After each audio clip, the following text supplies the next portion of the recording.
Football. Entourage are winning. Welcome, Entourage, to this edition of Waiver Wire Tuesday, Week 12.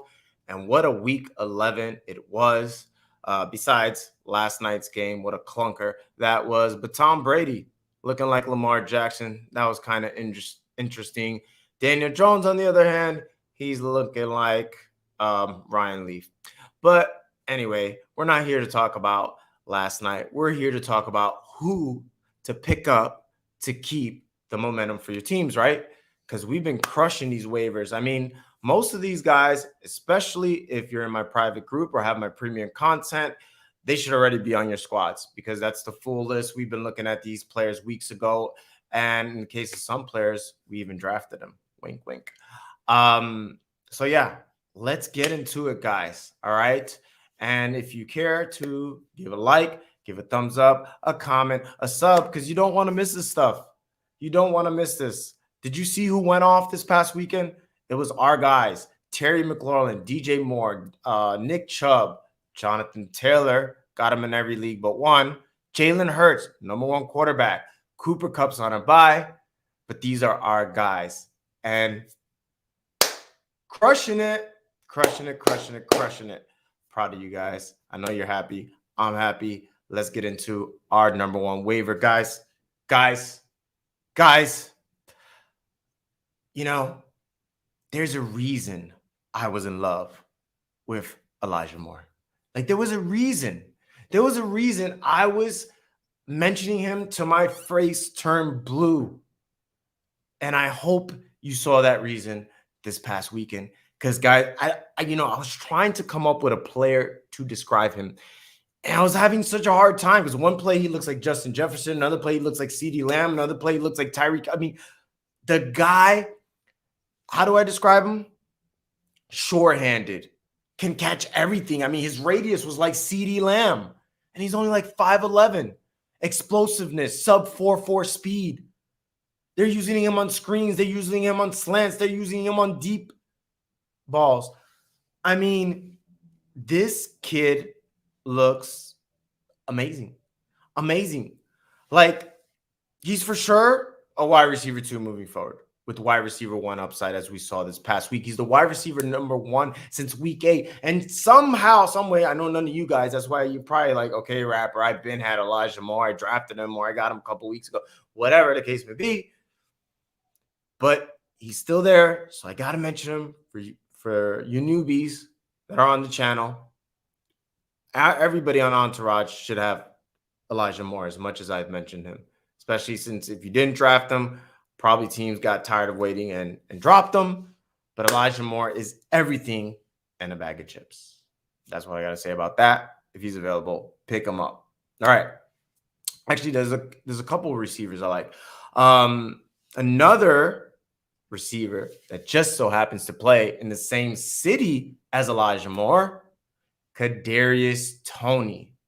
Okay, you guys know how much I was bigging up Kadarius Toney. I traded him for him in my dynasty league. He's special. And that's the thing. It's like him and Elijah Moore. There's very few players. Like, there's good players in the NFL, right? We have a lot of good players. But just players that pop out on the screen, we have very few of those. And Elijah Moore is one of those players, and so is Kadarius Toney. And he had 12 targets yesterday. 12 targets.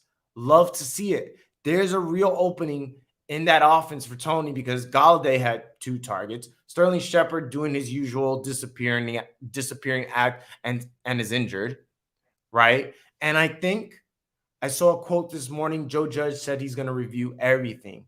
Players, coaches, schemes. Guys, the cat is out of the hat. You know, any honeymoon phase with Jason Garrett, I knew from the start this was a horrible hire.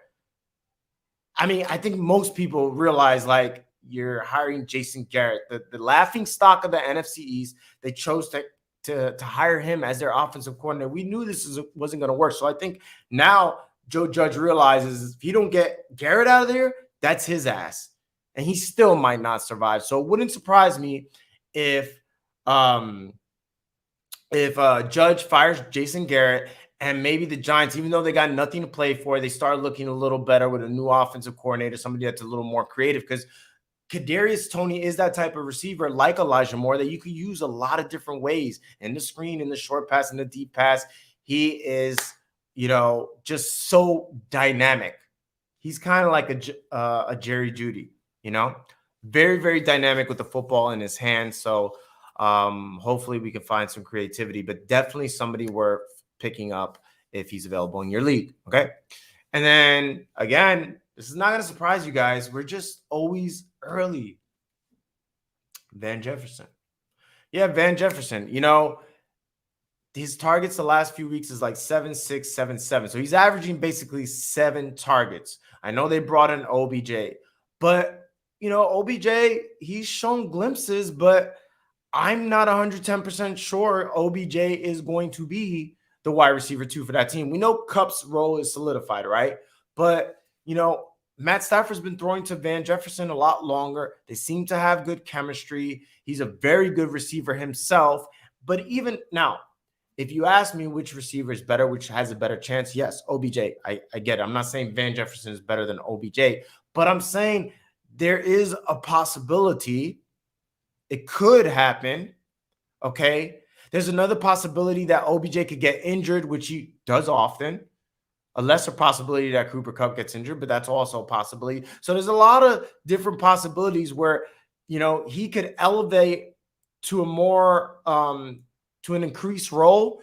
But worst case scenario, he's been functioning as a wide receiver 3 all year long. So even if OBJ is a big part of that offense, I don't know if he's going to command more targets than Robert Woods, but there's still room for Van Jefferson if you got an injury, if you need a bye week filler, to go in there and do really good for you. And he's had a game of over 20 points and a game of 19 points and, a couple double-digit games. So I think he's somebody that definitely warrants a roster spot, and he might have been dropped, due to the bye week. Okay. And then moving on to running backs now, there's really only one. Remember how we do things in Entourage, guys. We only try to get potential league winners, which are very hard to find this late in the year, or we want starters. We don't want players that are going to, just sit on your bench taking up space, because depending on your league, you want to hold that waiver, especially if you have a top waiver, and then you want to hold that fob. Right now, I have a lot of money in most of my leagues. I'm one of the leaders in money, and it's come in handy.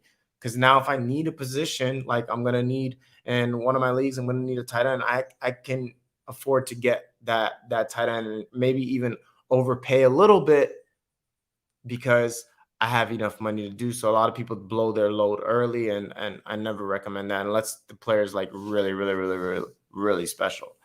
So that's why I say Elijah Moore, Kadarius Toney, Van Jefferson. I have faith in those players. Okay.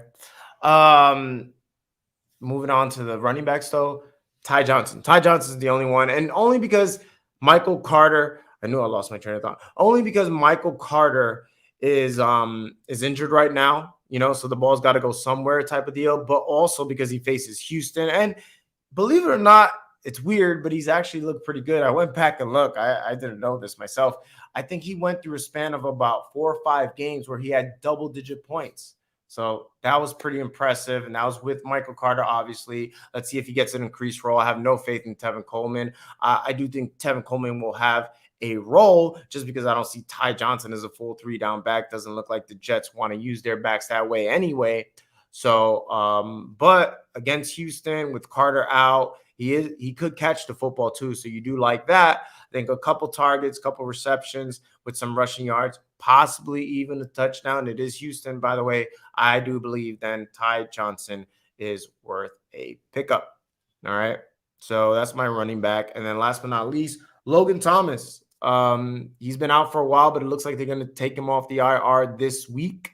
And he's one of the players, the few players that is in an offense where they kind of feature the tight end. They really do. He was getting consistent amount of targets before he got injured. He was a TE1 before he got injured. And I think he's definitely could be a starter moving forward, top even 5 to 7 upside for the rest of the season. All right. So if you're tuning in late, I'm going to do a quick recap here.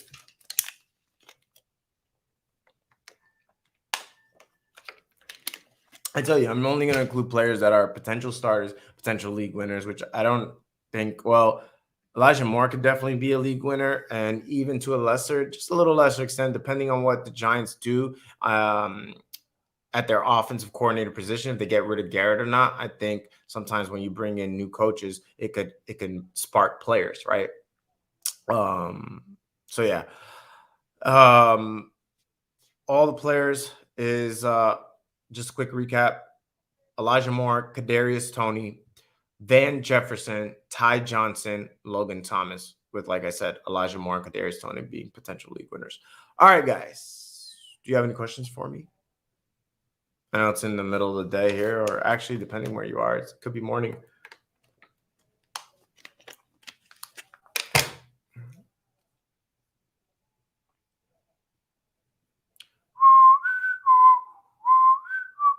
All right.